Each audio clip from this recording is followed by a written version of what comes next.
Hi everyone, welcome to my channel Hemanth baby Telugu. Bigg Boss season 8 13th వీక్కి సంబంధించిన elimination గురించి మాట్లాడుకుందాం ఈ వీడియోలో.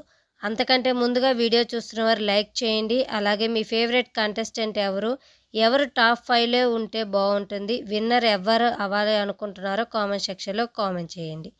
ఇక ఆల్రెడీ వీకెండ్కి సంబంధించిన షూట్ అయితే స్టార్ట్ అయిపోయింది. సాటర్డే సండే ఎపిసోడ్కి సంబంధించిన షూట్ అయితే ఈరోజే కంప్లీట్ అవుతుంది. ఒకసారి ఎలిమినేషన్ గురించి మాట్లాడుకుందాం. గౌతమ్, నిఖిల్ వీళ్ళిద్దరికి టాప్ ఓటింగ్ అయితే పోలైంది.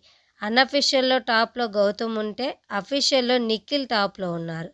సో వీళ్ళిద్దరు టాప్లో ఉన్నారు కాబట్టి మంచి ఓటింగ్ పోలైంది. అలాగే ఎలిమినేట్ అయ్యే ఛాన్స్ లేదు. ఇద్దరు విన్నర్ రేస్లో అయితే ఉన్నారు. నబిల్ ప్రేరణ కూడా మంచి ఓటింగ్ అనేది పోలైంది. ఇద్దరి మధ్య 1 or 2% డిఫరెన్స్ మాత్రమే ఉండింది ఓటింగ్లో. ఈ వీక్ ఇద్దరు కూడా డేంజర్ జోన్లో లేరు. 3 or 4th ప్లేస్లో ఉన్నారు కాబట్టి సేవ్ అయిపోతారు. ఇక డేంజర్ జోన్ విషయానికి వస్తే 4 కంటెస్టెంట్స్ అయితే డేంజర్లో ఉన్నారు. విష్ణు, పృథ్వీ, తేజ, అవినాష్. ఈ వారం మొత్తం కూడా అందరికంటే ఎక్కువ డేంజర్లో ఉంది తేజ, అవినాష్. సాటర్డే ఎపిసోడ్లో అయితే ఓటింగ్ ప్రకారంగానే తేజ అయితే ఎలిమినేట్ అవుతాడు.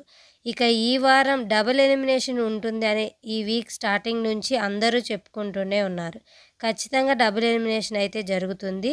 ఒక ఎలిమినేషన్ తేజ అయితే ఇంకో ఎలిమినేషన్ డేంజర్లో ఉన్న బాటమ్ 3 కంటెస్టెంట్స్ అవినాష్, పృథ్వీ, విష్ణు.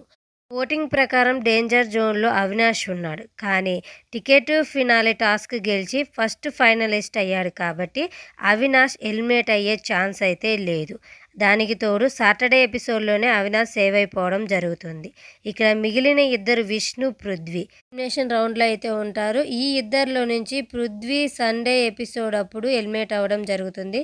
విష్ణుప్రియ అయితే సేవ్ అవుతుంది. సండే రోజే నిఖిల్ అండ్ గౌతమ్ కూడా సేవ్ అవ్వడం జరుగుతుంది. ఇక నాగ్ సార్ అయితే ఈరోజు ఎపిసోడ్లో అవినాష్ అండ్ నిఖిల్ని అప్రిషియేట్ చేస్తారు నాగ్ సార్. తేజ, ప్రేరణపై కొంచెం కోపపడడం జరుగుతుంది. పృథ్వీ ఎలిమినేషన్ ఫెయిరా అన్ఫెయిరా కామెంట్ సెక్షన్లో కామెంట్ చేయండి. అలాగే ఈ వీడియో నచ్చినట్లయితే తప్పకుండా సబ్స్క్రైబ్ చేసుకోండి. Thanks for watching.